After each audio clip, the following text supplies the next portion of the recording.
बड़िया सोहणियां पक्कियां चूड़ियां बड़े सोहणे ते वधिया डिजाइन चूड़ियां ले लो नी चूड़ियां चूड़ियां चढ़ा लो कुड़ियो कोट छुट्टे दे बाजार चूड़ियां चढ़ा लो कुड़ियो सोहणे सोहणे कोट छुट्टे दे बाजार दियां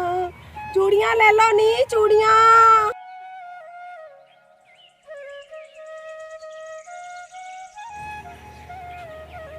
चूड़ियां पवाणियां ने भैन चूड़ियां बड़ियां वधिया ते सोहणे डिजाइन ने चूड़ियां दे चूड़ियां ले लो चूड़ियां लैणियां ने तुसी बड़े सोहणे ते वधिया डिजाइन लिआईयां मैनूं पता सी मेरियां भैणां शादी दे सीजन विच पवांदियां ने बड़े सोहणे डिजाइन ने वधिया डिजाइन चूड़ियां ले लो चूड़ियां लैणियां ने भैण छब्बा चूड़ियां दा सिर ते मैं चाया ते हिक माही तेरे वास्ते छब्बा नी चूड़ियां ले लो घर च कोई हैगा ए चूड़ियां ले लो भैन बड़िया खूबसूरत शहर दे नवे नवे डिजाइन चूड़ियां ते ले आईयां ले लो चूड़ियां बल्ले दी मेरी तो बूढ़ी नहीं होई चूड़ियां पवा लो आ रही भैन पानी भी लई आवी तुहाडा तां बड़ा पिंड च घर है पानी दी त्रे लगी फिरदी है मैनू मेहनत मजदूरी बड़ी औखी है बड़िया खूबसूरत चूड़ियां वधिया डिजाइन ले आईयां ठीक तू सुना वधिया बड़े वधिया डिजाइन ले आईयां शहर चो स्पेशल तेरे वास्ते ले आईयां डिजाइन तो सोहणे ने लेकिन इस दे शहर च पवानियां बैंड ला ला इधर तो वेख एडे प्यारे तेरे वेख किड्डे सोहणे सोहणे हाथ ने तन बड़ियां सोहणियां लगणियां ने तू पा ले तेरे को 250 होंगे तो 250 दियां ने तेरे को 150 ले ले सा यार ना दे तो मोर ले ले सा चल तू पसंद ता कर मेरी बूढ़ी करा मैं इतने महंगी नहीं यार दे चा आ सुन वेख ले एडे वधिया डिजाइन ने अंदर ता वेख एडे प्यारे प्यारे डिजाइन ने तू पसंद ता कर चल तू 150 300 ले लवी आ वेख आ बड़ियां सिल्वर कलर दी बड़ियां सोहणियां ने आ फरोजी ने एक काम कर मैंने एक ही दे दे अच्छा होर नहीं लैनियां तू एडे देख ता सी एडे प्यारे वधिया डिजाइन ले आईयां ये बड़े सोहणे ने बस मैं ये ले लेना चल फिर बूणी करा बिस्मिल्लाह कर पैसे दे मैनू ते मैं जावां मैनू देर होई जांदी है एला बहन खुले बिस्मिल्लाह खुले कोणी हैगे खुले करा ते मैनू लिया दे चंगा मैं लिया दे हां खुले लिया दे मैनू अल्हम्दुलिल्लाह पहले पहले बख्तां वाली बूढ़ी सी मत्थे लगी उन्हें मेरी बोहणी करा दी थी अल्लाह पाक ने रिज़्क़ च बरकत पावे उठ नहीं उठ ओए होए होए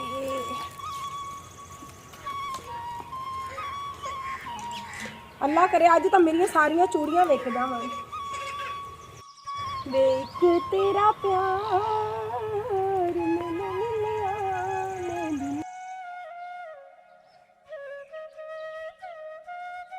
पैर ही पीड़ की जाते हैं सुबह के चूड़ियां वेच वेच के किन्नियां को रह गई चूड़ियां अजे बहुतियां पईयां ने चलो बिस्मिल्लाह करनी पाया ना करो जी पाया ना करो टूट जाणगे जी बोता छणकाया ना करो अनीक माही तेरे वास्ते नी चूड़ियां ले लो भैन चूड़ियां लैनियां ने किसी ने चूड़ियां ले लो चूड़ियां ले लो चूड़ियां बड़ियां सोहणियां वधिया डिजाइन चूड़ियां दे खूबसूरत शहर चो नवे डिजाइन लिआंदे ने नी भैन चूड़ियां बड़ियां खूबसूरत ते वधिया चूड़ियां लैके आईयां तुहाडे वास्ते बड़े खूबसूरत डिजाइन ते सोहणियां वधिया चूड़ियां सस्तियां बड़े सोहणे डिजाइन आजो ऐस तो लगता है घर च कोई नहीं है तो घर ही वेला पिया है चलिए फिर रोजी करिए ओए होए रोजी बड़ी औखी है इस तो घर अस्सलाम वालेकुम welcome to my YouTube channel RJ Mahvesh. आज हमने सोचा है कि कुछ डिफरेंट किया जाए क्योंकि काफ़ी दिनों से हमने अपने बहुत सारे सब्सक्राइबर को किया हुआ था बोर एक ही चीज़ पे वीडियो बना के सोचा मैंने आज कुछ डिफरेंट बनाती हैं। डिफरेंट बनाने का मुझे तो बहुत मज़ा आया। आज हमने चूड़ियाँ बेचने का इरादा किया हुआ और काफ़ी सारी चूड़ियाँ मेरी बिक भी चुकी हैं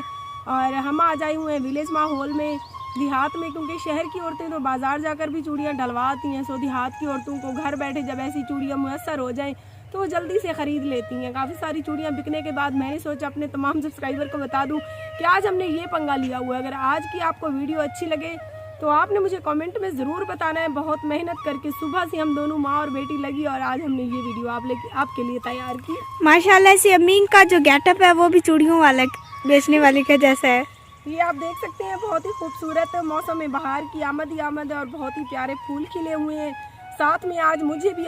अपना पुराना गेटअप अपना के बहुत खुशी हो रही है। चले चूड़ियाँ बेचने? हाँ चले, हमारी काफ़ी सारी चूड़ियाँ भी रहती हैं। शाम होने वाली है तो हम जल्दी जल्दी से ये चूड़ियाँ बेच लेते हैं। चलते। चूड़ियाँ चढ़ा लो, चूड़ियाँ कोई घर से हैगा ये, चूड़ियाँ पवा लो। अगा मैंने मारे ना भैन, चूड़ियाँ लेंगे नहीं, बड़िया खूबसूरत चूड़ियाँ ने ले आजा। ये तो मेरी चूड़ियाँ खांदी है।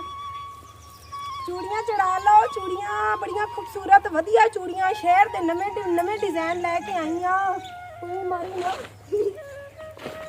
चूड़ियाँ नहीं लैनिया तो मैंने पानी तो पिया दो, मेरे बड़ी प्यास लगी हुई, मेरे पैर पीड़ कर गए। आज जोड़कर गुजारिश करती हूँ कि आज की वीडियो अगर आप लोगों को अच्छी लगे ना, मुझे कमेंट में आप लोगों ने ज़रूर बताना है कि आरजे महविश आज कैसी लग रही थी इस गेटअप में। सुबह इंशाल्लाह कोई नया गेटअप करेंगे। तो मिलते हैं सुबह किसी अच्छी सी वीडियो में। अपना बहुत सारा ख्याल रखिए और हमें अपनी दुआ में याद रखिए।